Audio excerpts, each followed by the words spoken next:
এই বাচ্চারা শোনো, সবাই কান খুলে শুনে রেখো। কেউ যদি নকল করার চেষ্টা করো তাহলে আমি তাকে বের করে দেব।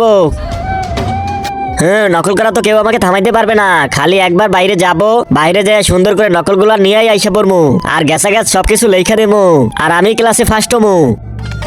ভাই তাইলে আমারেও একটু দেখাস, যা বাইরে যা নিয়ে আয়। স্যার আমি তো কলম নিয়ে আসি নাই, আমি বাইরে যাই আর কলম নিয়ে আসি। না, কোথাও যাবি না, চুপচাপ ওইখানে বইয়া থাক। স্যার কলম না থাকলে আমি কিভাবে লিখবো?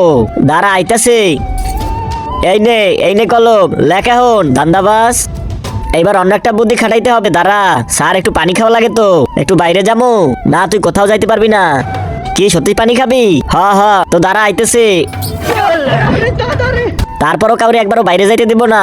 কেউ যদি যাইতে চাস তাইলে খাতা জমা দিয়ে যাইতে হবো। আরে স্যার তো আজকে মনে হয় বাইরে যেতে দিবে না। তোর কোনো বুদ্ধি কাজে লাগতেছে না, আজকে তো শিওর ফেল করবো রে। আমার কাছে এমন একটা বুদ্ধি আছে, স্যার এইবার আমায় কোনোভাবে আটকে রাখতে পারবে না। স্যার আবার তোর কি হইলো? স্যার আমার অনেক জোরে হাগা পাইছে। কেন এখানে এতগুলো ছাত্র, তাদের কোনো সমস্যা হয় না, আর তোরই একা এত সমস্যা হয়? তুই কলম মানুষ না, তোর পানি খাওয়া লাগবো, তোর আগতে যাওয়া লাগবো। চুপচাপ লেখ। স্যার বাইরে যাইতে দেন, নাহলে কিন্তু এখানে আগে দেবো। দাঁড়া দাঁড়া, তুই এখানে দাঁড়া, আমি আইতেছি।